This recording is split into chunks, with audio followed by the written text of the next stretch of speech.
It is January 27th and we are departing what was our first stop in Florida. We sailed into Florida with all sails up and we spent a week at Fernandina Beach. The reason we stayed so long was that it gave us an opportunity to catch up with Dan's parents, who were serendipitously passing through this area, so we got to spend some time with them, and then we kind of got stuck because of bad weather. Our time in Fernandina was pretty eventful. We frequently had 20-mile-an-hour winds, and one memorable night we had 40-mile-an-hour winds.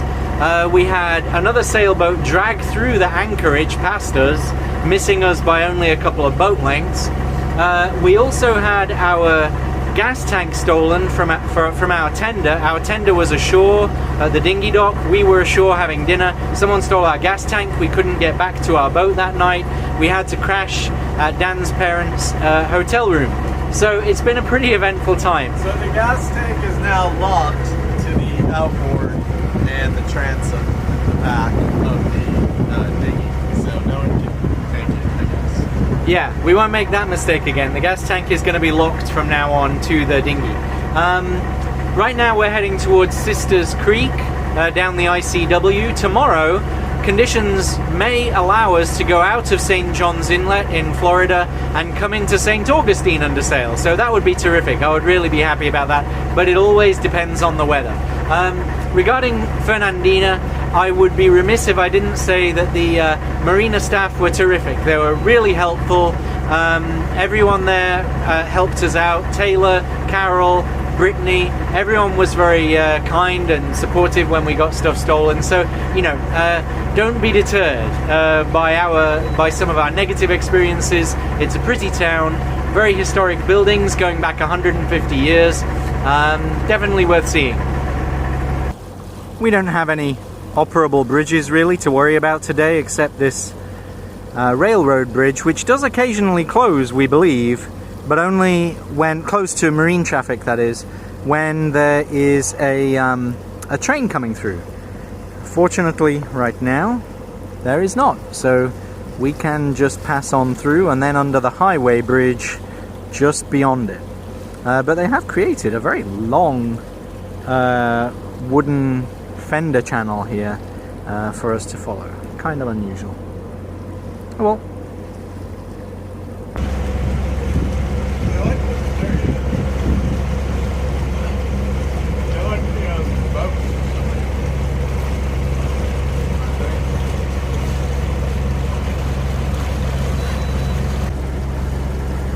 we're presently in a low-speed chase with this barge coming up behind us.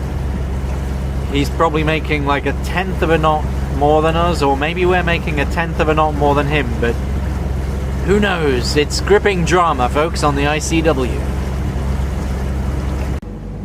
I do seem to be having an issue with the solar, whereby the power output, for no reason, seems to drop to about 20 watts, even though before it was producing over 100. I've tried swapping out some cables for some spares and that didn't help, but I have found by disconnecting this third panel down here, the problem seems to have gone away. I'm getting less power, but I'm also not having this problem where the power suddenly drops out. So I've got to work out what that means. Is it something to do with shading from the boom here? Because I stood up here and watched and didn't see any correlation with that, so I'm a bit skeptical about that. I think there might be something wrong with the panel. We'll see. As intended, we made it to Sisters Creek in the vicinity of St. John's Inlet by the end of the day, which is great. Unfortunately, our intended anchorage turned out to be a dud. It wouldn't have worked for us. It was too narrow. We couldn't put out the scope. We would have been too close to the main channel of the ICW. Not a good situation. We were able to come here though instead. This is the City of Jackson free dock, which is great. Thank you very much to the City of Jacksonville for providing such a great resource. We were hoping to go sailing in the ocean tomorrow. The winds still look good for that, and St. John's Inlet is just around the corner, which all sounds great, except that getting off this dock is going to require us to be very mindful about slack tide, because the currents here are pretty fierce right here on this creek. And so we may be unable to sail tomorrow after all, because the time that we need to be here to get off the dock is different from the time that we would want to be out in the ocean in order to catch the good winds. So we may be out of luck on that front. We'll just have to wait and see in the morning. It's January 28th. It's about 10 to 8 in the morning. We are on the Free Public Docks in Jacksonville, Florida. We're getting ready to set off. It looks as though slack tide is about now. We are hopefully going to get out of St. John's Inlet and sail down in the Atlantic Ocean towards St. Augustine today. So that would be nice. Let's see how it goes getting off this dock. As it turned out, it wasn't too difficult getting off that dock. The wind and tide died away. We basically just pushed off and away we went. Dan backed out of the creek skillfully and took us back into the bigger waterway, and now we're heading out towards St. John's Inlet so that we can go out into the ocean. Predict Wind says that we should have pretty good conditions for a nice sail south. Heading out of St. John's, on the south side we seem to have a Navy facility. On the north side we have a pretty and probably fairly isolated beach. As we were exiting St. John's Inlet, we did see some winds around 16 knots, 17 knots, which was a bit more than we were expecting. And so when we got out into the ocean, we put up the sails with some reefs in just to keep things manageable. It's always easier to shake a reef out than to put one in. So we're moving along at about 6.5 or 7 knots, keeping an eye on things, and once we see how this settles down, we'll probably do some fine-tuning, try to pick up a little speed. So we're headed south here along the northern Florida coast, the Atlantic Ocean. We have following waves kind of coming off the corner of the boat. They're pretty small. Maybe a 3-foot wave would be the biggest one we can see. But we haven't been out in the waves for a while, so they feel a little bit big. But we are surfing a little, which is cool. So you'll be going 6.5 knots and then 7.5 all of a sudden. But we're seeing about generally between 6 and 7 knots. So we got about 25 more miles to cover before we get to the St. Augustine Inlet.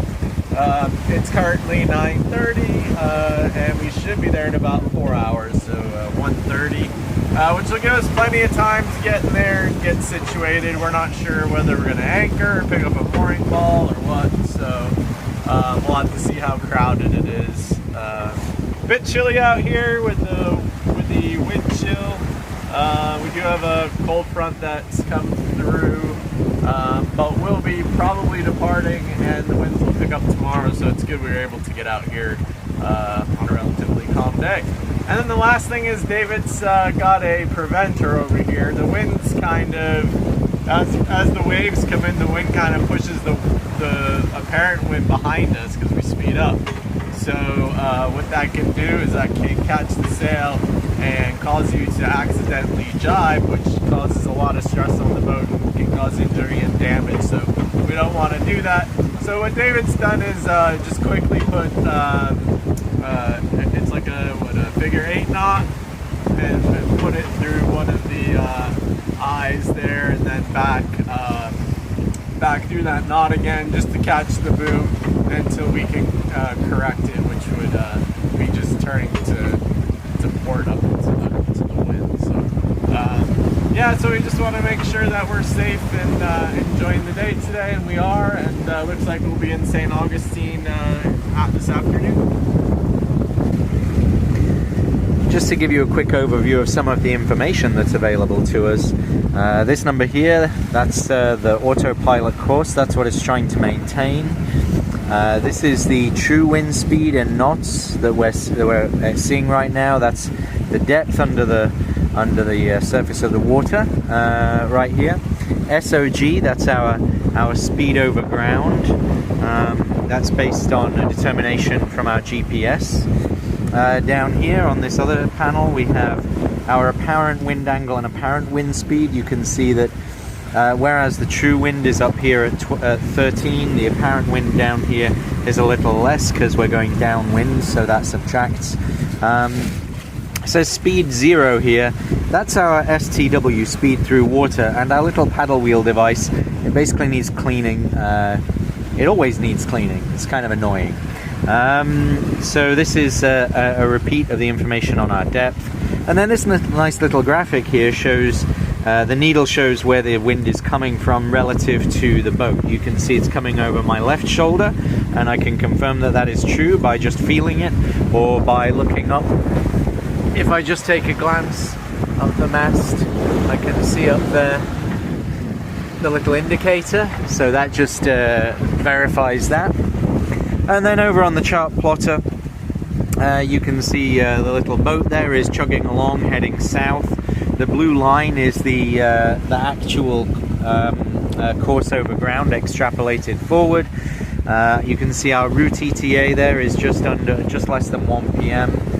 The panel on the left, I've got that currently set up to show our course over ground. I can compare that with the bearing to waypoint. There's course over ground, there's bearing to waypoint. I can use that information to make sure that we're moving in the direction that we want to and going where we want to go.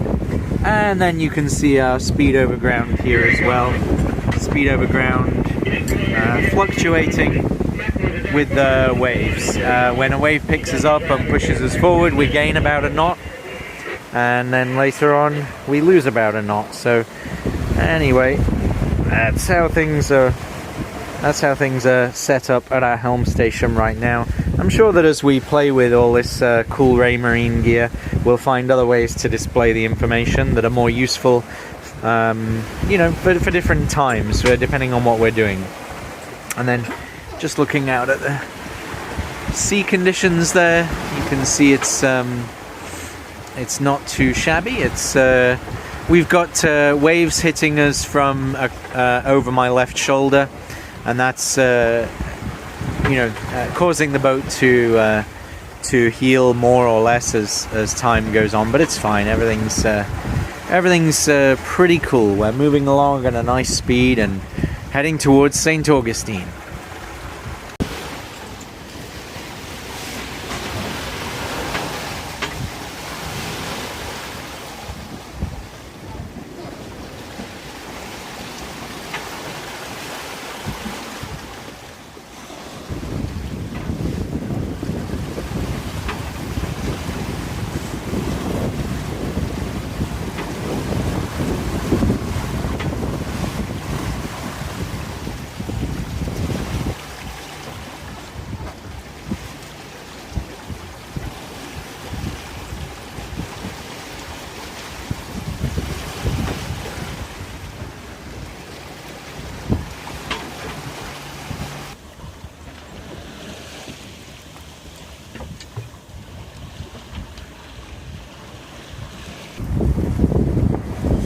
It's a strange thing when you stop and think about it. My whole house is 50 feet above the ground, moving along at 7 miles an hour, being propelled only by the wind. It's a bit of an odd scenario. But the waves have died down a little, we're gliding along. It's quite nice. On this part of Florida's Atlantic coast, the water is this rather beautiful jade color. It's not like the Caribbean blue, but it's quite nice.